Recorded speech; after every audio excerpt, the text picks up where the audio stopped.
All right, thank you for coming back. My next guest is a big theater actress around here in Dallas. I guess more Fort Worth than Dallas. She's currently doing Steel Magnolias at the Plaza Theater in Cleburne. Please welcome Trich Zaitoon.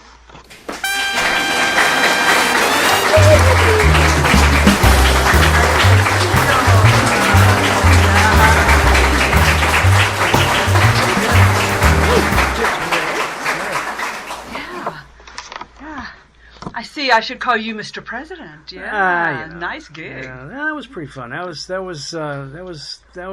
an interesting deal. Yeah, I kind of enjoyed that, but yeah. Blocking was pretty easy, huh? I just sat in a wheelchair and that was it. Yeah, in fact, it was good. You know, with the way my legs are, I guess it was a good thing that's who I was, and I didn't have to do any running. Although, I did, in some ways, kind of. Wish that I could have been some of the younger guys because they get to ride on the back of Jeeps and on tanks and crawl under barbed wire and stuff like that. Guy thing. Yeah, it was pretty fun. So anyway, so how you been? I've been doing good. Just running crazy. Yeah. I tell you, the best thing that's happened to me ever. I have twin granddaughters. I read that. Yeah. 7 months old. Yeah, twin granddaughters after living with men my whole life. It's just great. I can't wait. Yeah. How old? 7 months. 7 months. Oh, so they're just little babies. Yeah, covered in baby goo, and I love it. Are they? I told them no. They're fraternal. One, and people look at them and they go, "Oh, are they identical?" No, they don't look alike. They don't have to be. They don't look alike at all. One looks like Dad, pasty white, and the other one looks like Mom, with beautiful olive skin. So, yeah. Are they local? You get to see them a lot? Oh, I do. I was there yesterday. Really? Tuesdays are my baby day. Oh, yeah? I do take time out for my baby. Yeah, I guess, people say that being a grandparent is the ultimate reward in life when you have kids and stuff. I'll never know that, but I have no idea that I would be this goofy over them. I'm busy. I'm going, okay, kids. I like how everything's going. It's nice and calm. I can do what I want. Now there's babies, and I am hooked. They're my audience because I walk in. Everything's kind of quiet over there, and I go, Andre, Elise, and after they finish startling, I do that. They start laughing. Got a built-in audience. All right, that's great. Yeah. Well, that's good. Well, congratulations on that. It's funny. We see each other around from time to time, but I didn't realize. Time flies. I didn't realize your kids had grown. I mean, to me, they're still like they were last time I saw them. They were like teenagers or something. 30 and 32. Holy cow! Yeah. Wow. What was I thinking to wait? Yeah, goodness. They have just been great. In spite of my husband and I, they have turned out to be fine young men. In spite of us, and I mean that. Well, that's good. I think that's a lot of times that's the way it turns out. I think, exactly. Parents look at their kids and go, "I don't know how I did that." I know. Remarkable. Yeah, and in spite of me, both of them have chosen wonderful, brilliant women to spend the rest of their life with. So, yeah. Well, good. It was a challenge. So tell us about Steel Magnolias. You're doing that down at Cleburne. Absolutely. And it's at the Plaza Theater. Yeah. It's 111 South Main Street. If you get a chance to come see the show. Do they have a website? They do. It's plazatheatercompany.com or plazatheater.com. And we run till July 19th. And it is a beautiful show that I am making a career out of. I read that. I think, who was it from the Campbell Agency looked at me and they said, "You're making a career out of this." And I went, "Wouldn't you?" It's extremely well written. 6 strong women. I'll be able to play this till the day I die if I could remember my lines. Yeah. Yeah, there is that. Well, you do a lot of theater, and the last time I saw you in a theater, and I had a little role in that too, was Hollywood Arms. Yeah, Hollywood Arms. The story of Carol Burnett when she and you played Nanny. Yeah, I did. Yeah, and Nanny was a piece of work. Yeah. But that's all Carol Burnett knew, and most people came to see that show thinking that it was a comedy. Well, there were comedic moments in it. Sure. But Carol Burnett's life, it was the story from when she was 12 to 22 till she left to go to Broadway. And it was a very difficult life. They were on welfare from the day of her birth, and her grandmother raised her because her mom and dad went out to California to make a living, and both died very young from liver issues. Both were alcoholics. So it was, that was an interesting story. I just had that little cameo role. So I started watching that from off stage, and I really was touched by. And I guess the character that got me the most was the actor, but the character of her dad. Oh, I mean, David. Yeah. I mean, he seemed to be like he was constantly trying to get out of that pit he was in, but just couldn't quite get there. Couldn't quite do it. Yeah, and back then it was so hard. Yeah, work was very, very difficult to find, kind of much like it is today, I guess. But back then it was difficult. Yeah, and so he tried, and then he would fall back into it. But the constant that Carol Burnett had in her life was Nanny. Nanny was manipulative. Right. Yeah, she burped and farted, yeah. Both of which I can do, but not on cue. So that was a challenge. Right. And she, but loved Carol Burnett more than anything. Yeah. And and you played that well because she loved her, but there was that tension between them. That was obvious, even though the Nanny seemed to have she had nothing but her best interest at heart, but it was a controlling kind of a vibe that absolutely only if it would help her, if right. it would help Nanny, right. For to have her with her. Right. And when Carol Burnett did go to California, she came back and got her sister, but she did not come back and get Nanny. Yeah. Yeah. That was a very good show. I saw you. I saw you in something one time. I can't remember what it was. It was very, very good. Once. Well, no. I mean, it was when I say good, I mean it was not like, like we did Lend Me a Tenor, and that was comedy, and I think we did. What was that one we did with it where you were the axe lady or something? Oh my gosh, what is it? Man Who Came to Dinner, and that was all the comedy. Lizzie Borden character. Yeah. So those are the roles I get. And those were fun, but when I say really good, I mean it's where you do something that really moves, and it was something where you were in a scene with all these lamps. Oh my gosh, it was called. My scene was called Lights. Yeah. What was the name of that play? I don't know, but it was very good. I saw that, and it's back. Well, yeah, it's been. I remembered that because of how well you played that. It was so long ago. Yeah, it was a long time. That was when I was first starting. See, I didn't even start acting till I was 40, and that was just 2-3 days ago. I started to say, you're just getting started then. Yeah. Oh gosh, yeah. I was an athlete. I saw that. You played basketball, basketball.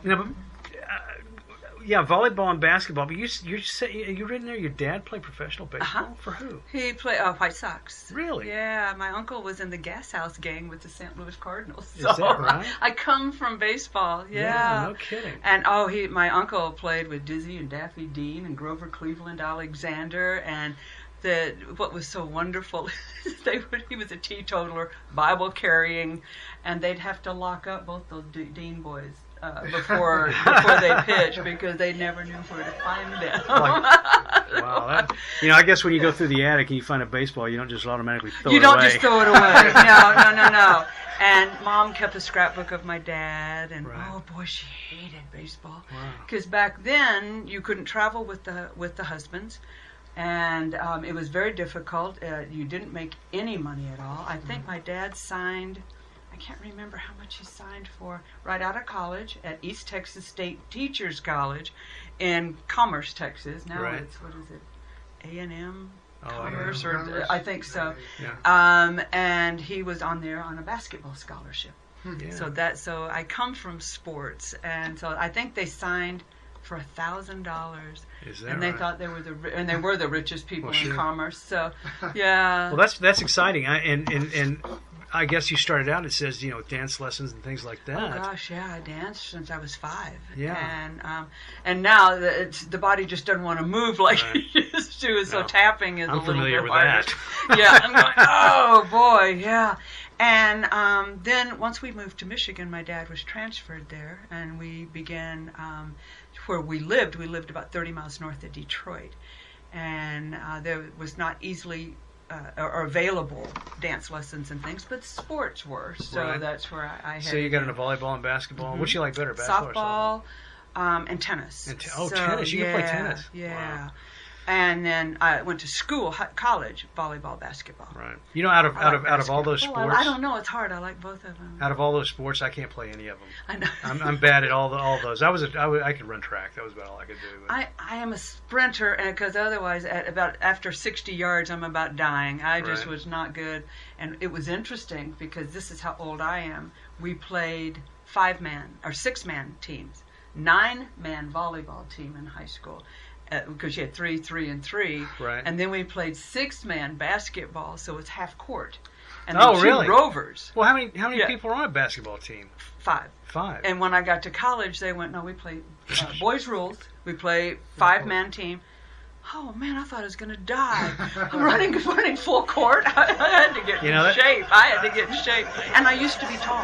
Yeah. I mean, I was a center. I used to be tall. Now, playing those girls from Detroit, that was interesting. Those girls were tall and mean. Girls are mean. We're mean. Yeah, we are mean. And my dad called it, we had to equalize the situation. Right. That's funny. Yeah, I think basketball, if I could run the NBA, I would just give each team 100 points and put 5 minutes up on the board, because that, for me, that's the last 5 minutes. That's the only time basketball. And it takes an hour to do that last 5 minutes. Right? Yeah, so. It does. So. And where did your interest in animals come? I saw that you're a Dulcet. I'm glad in your bio you put the parentheses teacher, because I looked at Dulcet and I went, what is that? Is that like a dance step? What is that, Dulcet? That's theater, people. Yeah, I know. It is volunteer teacher, and I started at the Fort Worth Zoo. Yeah, I saw that. It's something I've always wanted to do. Animals have been a major part of my life. I raise llamas. I've done that for 30 years. But I have wanted to be in Africa since I was 5 years old. It's those types of animals that and of all the animals that I do deal with, the marine mammals are my favorite. Oh, really? All the ones they're my favorite, but I'm landlocked right in the middle of Texas. So I started at the Fort Worth Zoo in their program. We went through training. I mean, we had to be able to present about 20-something programs, depending on what school districts. So let me make sure I understand. So, were you teaching a classroom, or is this one of those things where you're standing next to the cage of the zebras, and as the people come by, the African zebra comes from all of that. I see. And what we mainly did was when the school groups would come to us. Oh, okay. Then we would take them. We'd do a regular presentation in the classroom, and then take them on a tour of the zoo, or depending what they were studying in class, we would go to that school. So that was, and then we'd have adopt a school programs and all that. Right. Hairs every which way, and so we did all of that. Yeah. And we had to be able to present almost 28 programs. Wow. Yeah. So we went through a rigorous training program every year, and it was all volunteer. And then a gentleman named Tom Manziel started Fossil Rim Wildlife Center. He had it. Since 1970s. In the late 70s, he bought it. Glen Ridge? In Glen Rose. Glen Rose. It's in Glen Rose. Glen Ridge is just a little further down the highway. It's close. I'm from New Jersey. Right. Exactly. Just a fur piece down the road. Yeah, exactly. But he started, he used to let us come out there, because it was a game ranch beforehand. So Fossil Rim was a private... It was a hunting ranch at the beginning, with a company out of Houston. Then Tom bought it, Mr. Manziel bought it, and that stopped. That's not what he wanted to do. Mm-hmm. And so he would let us from the zoo just come down and drive around and see the animals that were there. It was amazing, and we kept saying, man, you need to open this to the public. These people need to see this. And he did. He loved it. And the first endangered species that he brought in were Grevy zebras, and they're huge. Grevy zebras. Oh, okay. They're huge. I thought you said like grubby zebras. Grevies. Yeah, no. They're all grubby, aren't they? Grevy zebras, and from then he started. That was our job. What we do at Fossil Rim is breed critically endangered species to produce a viable, healthy DNA animal to release back into the wild. Really? Problem is, you need a safe environment to release them back in. That's I guess that's a problem with people having domesticated some of these animals, is they don't know what to do. If they get released, they don't know what to do. Absolutely, you cannot take some of the animals and release them. They have to go through be rehabituated to going back into finding their own food. They're used to us feeding them. That's a pretty big word, rehabilitated. I know. What? Rehabilitated. Right. Didn't say that very clearly. And what does that mean? It means to retrain them. It means retrain them. It's what their instincts naturally would be, and to be able to find their own food, to be afraid of humans, to be able to get them ready to be released back into the wild. And so down there, do they? I think I've seen they have lions and tigers. No. And Bears? No, we don't. Oh my! But our main predators, we have wolves and cheetahs. Those are our predators. Cheetahs. Yeah. So how do like at the zoo, I guess they have shelter, but I mean, do these animals have to? I mean, is there some sort of winterizing that they have to go through? Because let's say a zebra comes from Africa, which is typically warmer and all the time, but it's not. It's really? not. It's when we go to Botswana, which is the all I know is major the area Tarzan that we movies, go. Yeah, and yes, around the equator. Those animals, the equatorial animals that are found around the equator, that temperature stays the same pretty much all year. Right. But where we are in Botswana, which is towards South Africa, is just north of South Africa, it's like our weather. Really? See, we go in July, August, and their winter over there. So it's like the weather we have here. It gets in the 30s at night. I'm a little nervous about this trip since we leave on July 20th. It's going to be a little nippy. So it'll drop down in the 30s at night when we're camping in the tent. So we'll have to keep, you'll have to take long underwear and some things. So no, they're used to that type of weather. And that's one of the criteria that the animals have to, when we bring them into fossil realm, is you have to be able, that animal has to be able to sustain in our habitat. So you couldn't bring in a lion, or you couldn't bring in something? We could. But that would require a lot more space than what our cheetahs require. Right. Really? Cheetahs are one of the smallest of the cats. They are really a species unto themselves almost. Even though they're called big cats, they have semi-non-retractable claws. A huge cheetah, huge male, would be 120 pounds. Oh. Yeah. I mean, my dog's 95 pounds. So, that they are, females are 75 to 100 pounds. And I guess a cheetah, from what I remember reading about in the Encyclopedia Britannica that my father bought back in 1965, they're like the fastest mammal. They are the fastest land animal. Yeah. They can run up to 70 miles an hour. Wow. And in about 4.3 seconds, they burst. So there's just no getting away from one of those. Well, believe it or not, if you can evade that cheetah long enough, they can only do that burst of speed for less than a quarter of a mile. Really? So about 65% of their prey gets away. Well, believe me, that's why they're so thin.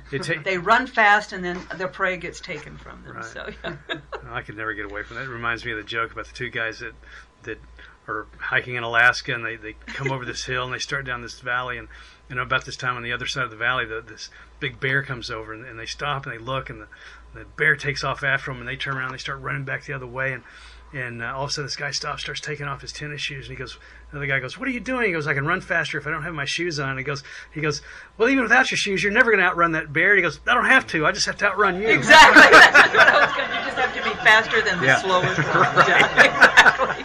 That's why I always try to take at least one person older than me to Africa. If we had to move. Yeah. That's funny. So when you go to Africa, you stay in tents and all this kind of stuff? We do. I've done it both ways. I've done the luxury camping or in lodges. But man, I think you miss too much. To experience Africa, you need to hear it, smell it, see it, and being in a tent. Now, I say that we're two-man tents.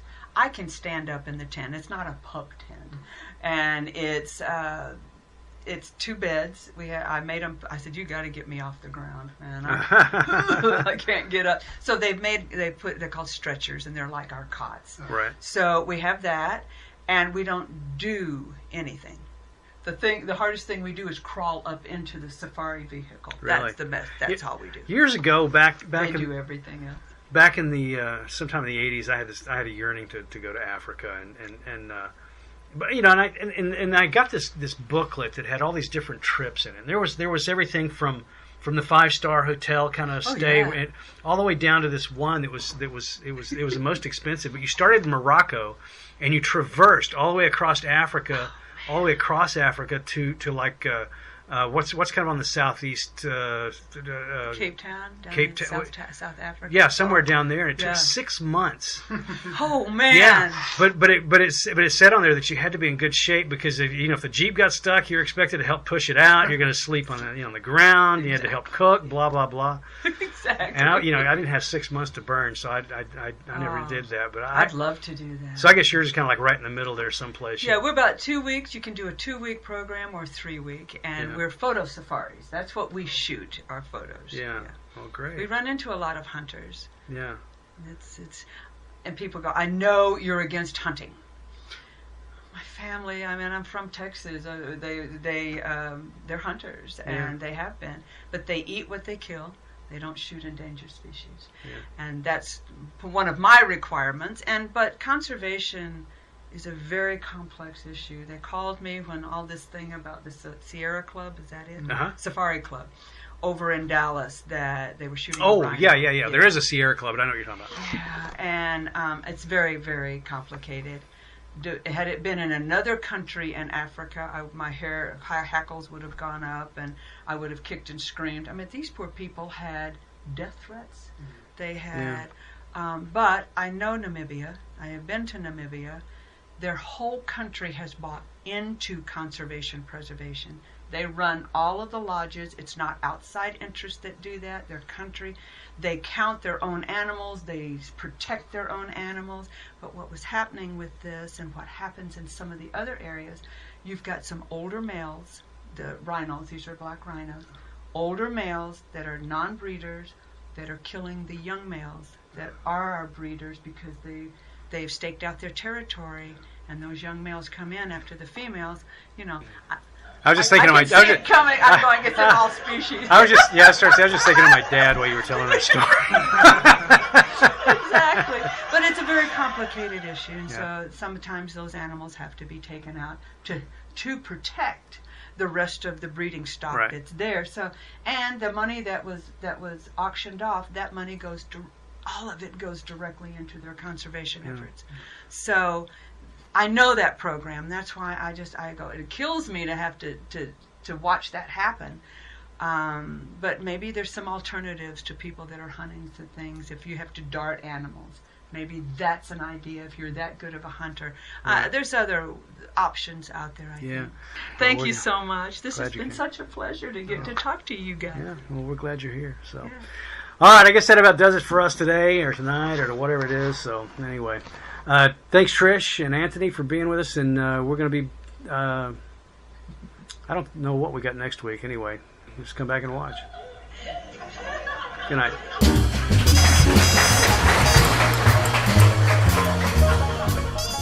I'd like to propose a toast to my dead sister, who is very, very dead. Mm-hmm.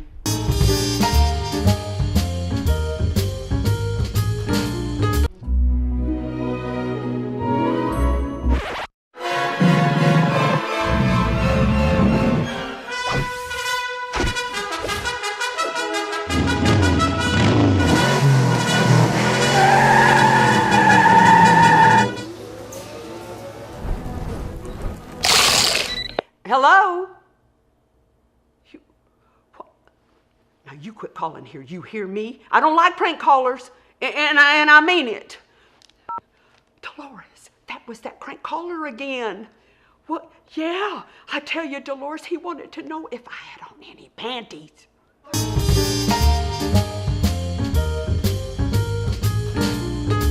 at you. Are you just all grown up? With even little boobies and everything. Look, those little rosebuds. Hello? Listen, you quit calling here, you little sinner. Because you know what? I'm about to have this phone tapped by the FBI. Mm-hmm. You see, if you want to have a little girl, you just lay there. You let your husband do all the work. And do not, and I repeat, do not have an orgasm. Hang on, Dolores, just a minute. Hello? What? Now you listen to me, you little asshole! God, I hated that guy. Cheers.